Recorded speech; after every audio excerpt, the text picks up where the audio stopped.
O Senhor esteja convosco. Ele está no meio de nós. Proclamação do Evangelho de Jesus Cristo segundo São Mateus. Glória a vós, Senhor. Naquele tempo, enquanto Jesus estava falando às multidões, sua mãe e seus irmãos ficaram do lado de fora, procurando falar com ele. Alguém disse a Jesus: Olha, tua mãe e teus irmãos estão aí fora à tua procura e querem falar contigo. Jesus perguntou àquele que tinha falado: Quem é minha mãe? E quem são meus irmãos? E estendendo a mão para os discípulos, Jesus disse: Eis minha mãe e meus irmãos, pois todo aquele que faz a vontade do meu Pai que está nos céus, esse é meu irmão, minha irmã e minha mãe. Palavra da salvação. Glória a vós, Senhor.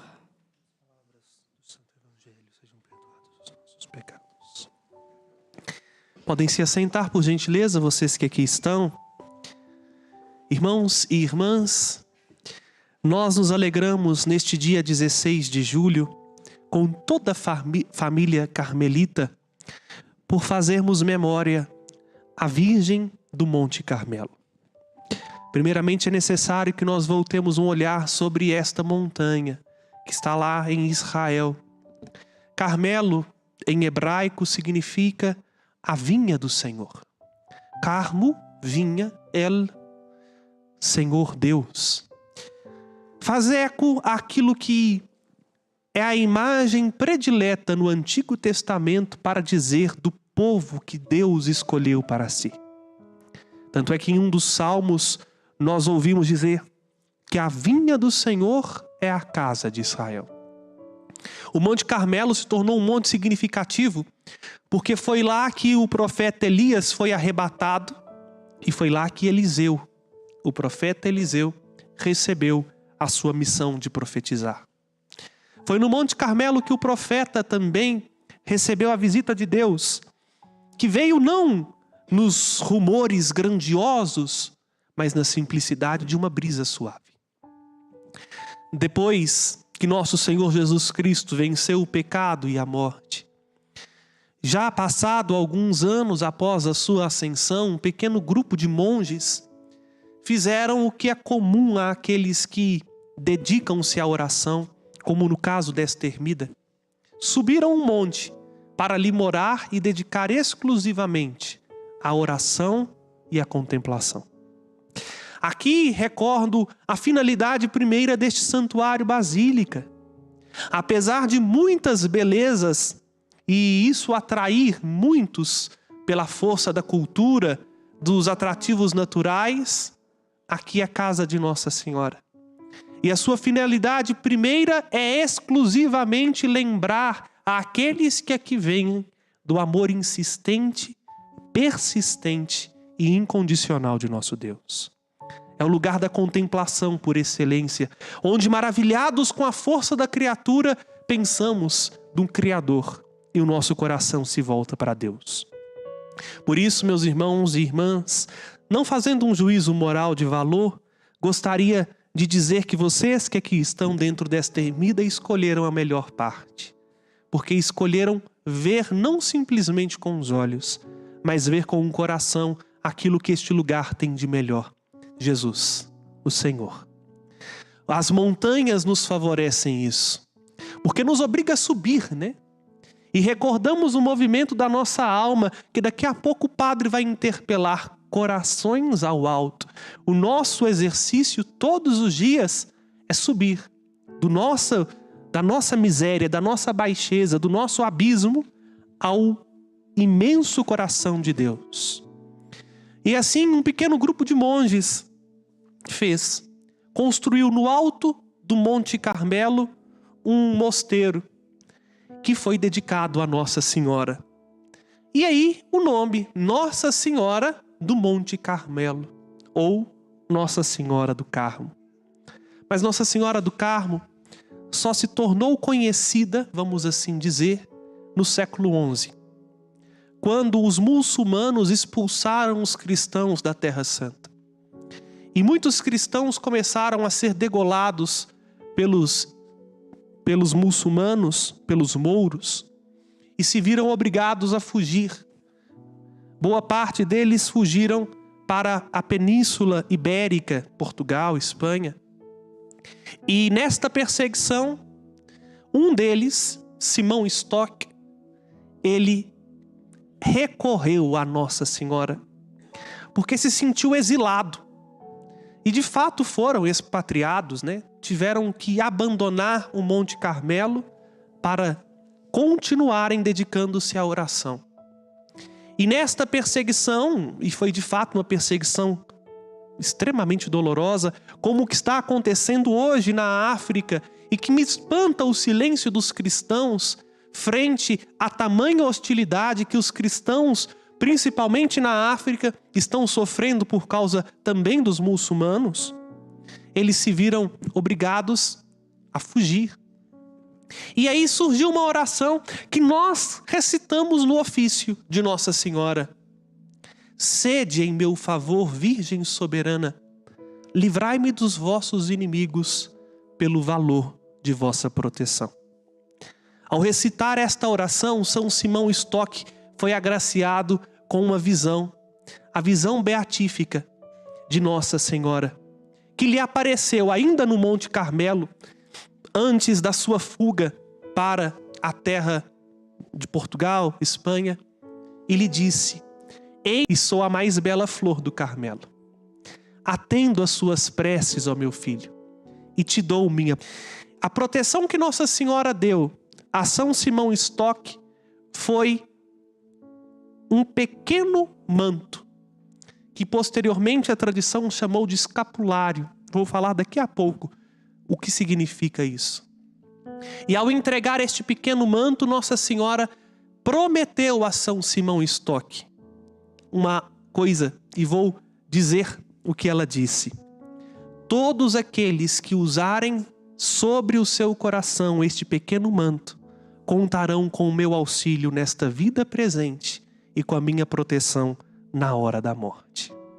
Daí então os carmelitas adotaram como hábito, como roupa, né, a roupa do cotidiano, o manto de Nossa Senhora, que nós chamamos de escapulário. Escápula do latim significa armadura. Por isso o escapulário, o legítimo, não essas coisas que hoje andam falando, tudo quanto há. O escapulário autêntico de Nossa Senhora é um pequeno manto, onde de um lado nós temos impresso a imagem do Sagrado Coração de Jesus, e no verso nós temos a imagem de Nossa Senhora do Carmo. Qualquer outro santinho que você tenha lá no escapulário, não é o escapulário que Nossa Senhora deu a São Simão Stock. Por quê? Parece bobagem, uma medalha, né? Ou um pedaço de pano. Mas que nós nos lembramos aquilo que o povo de Deus já tinha consciência. A nossa proteção está no nome do Senhor. A nossa proteção não está na força da nossa razão, nem na violência, nem nas armas. Quem nos sustenta e quem nos protege é aquele que veio ao mundo pelo sim bendito da Virgem da Piedade. Pelo sim bendito da Virgem Maria, a Senhora de mil nomes. Ela é a mãe que sempre escuta o filho que pede por socorro. Ela é a mãe que não nos desampara nas nossas aflições nem nas nossas necessidades. Pelo contrário, está sempre perto de Jesus.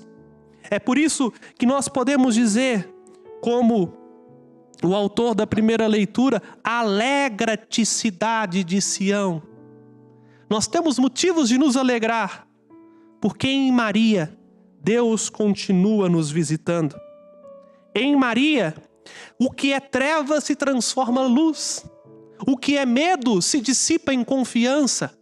O que é preocupação dá lugar à confiança. Maria nos dá um escudo, que é o seu Filho, Jesus nosso Senhor. E vejam, parece que no evangelho de hoje Jesus faz desdém da sua mãe, né? Porque chega uma pessoa e diz: ó, sua mãe está lá fora, querendo falar contigo. E a resposta de Jesus é: quem é minha mãe? Quem são meus irmãos? parece que Jesus está menosprezando Maria. Muito pelo contrário. A olharmos esta passagem da Escritura, Jesus está nos elevando à mesma dignidade de Nossa Senhora. Porque Jesus quer mostrar-nos que para Ele, mais do que um vínculo sanguíneo, hereditário, de família, é o vínculo que se estabelece no amor. Aquele que é da família de Jesus é quem, diz o próprio Cristo, ouve a vontade do meu Pai e a põe em prática.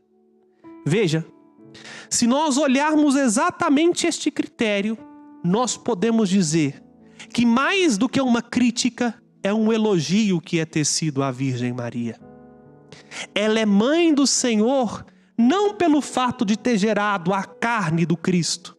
Ela é mãe do Senhor, porque neste mundo não houve nenhum outro ser humano que soube ouvir como Maria ouviu e viver a palavra de Deus como Maria viveu. Se quisermos, meus irmãos e irmãs, sermos contados entre os membros da família de Cristo, não tenhamos medo de recorrer à proteção de Nossa Senhora. Ela é especialista em apontar Jesus. Ela é especialista em estar onde Jesus está. Onde o Cristo está, aí Maria está. Não se separa. Desde Belém até a cruz. E aliás, ela foi a única que não fugiu da cruz. Porque nos atesta o evangelista João, somente ela permaneceu lá, ao pé da cruz, de pé. Ela foi quem recebeu por primeiro o Verbo de Deus no seu ventre. Ela que foi a primeira a ser banhada pelo sangue que lava de todos os nossos pecados, porque foi ela que recebeu o corpo morto do seu filho nos braços. Ela é a primeira que participa dos benefícios da ressurreição, porque na sua gloriosa assunção, Maria foi ressuscitada pelos méritos de Cristo. Se Maria é para nós um modelo de vida, e se tivermos a coragem de, como São Simão Stock, de recorrer a Maria nas nossas necessidades, tenhamos a certeza, nunca seremos separados de Jesus. Nunca se ouviu dizer, nos recorda um outro santo da igreja, São Bernardo de Claraval, que alguém tivesse confiado em Nossa Senhora que fosse por ela desamparado. Simão Stock experimentou isso. E o pequeno sinal, que no final da missa de hoje, vou abençoar aqueles que têm o escapulário, e você na sua casa já pode até preparar para no final da missa o padre abençoar o escapulário. Um pequeno sinal nada mais é do que um modo de despertar o nosso coração para nos lembrar que não estamos sozinhos, mas vai à nossa frente aquele que nos salvou e nos ampara, isto é, está atrás de nós nos sustentando, aquela que é o fruto mais belo da vinha do Senhor, a flor mais formosa do Monte Carmelo, a Virgem, a Senhora de mil nomes, a Virgem Maria. Não tenhamos medo, irmãos e irmãs, de debruçar-nos no colo de Nossa Senhora, de apresentar a ela as nossas preocupações e os nossos cansaços, para que nós possamos experimentar desde já o seu carinho materno. E é o que pedimos a vós, ó Maria, mostrai-nos Jesus, o bendito fruto do vosso ventre, para que a nossa vida tenha mais sentido, para que a nossa história seja permeada pelo céu, para que mesmo em meio a tantas perseguições e batalhas que temos que travar na nossa vida, não percamos a certa confiança de que não estamos sozinhos, mas que vai à nossa frente a Senhora, como combatente, como protetora e como mãe. Louvado seja nosso Senhor Jesus Cristo. Para sempre seja louvado. Fiquemos de pé e, por intercessão da Virgem Maria, apresentemos ao Senhor as nossas preces. A nossa resposta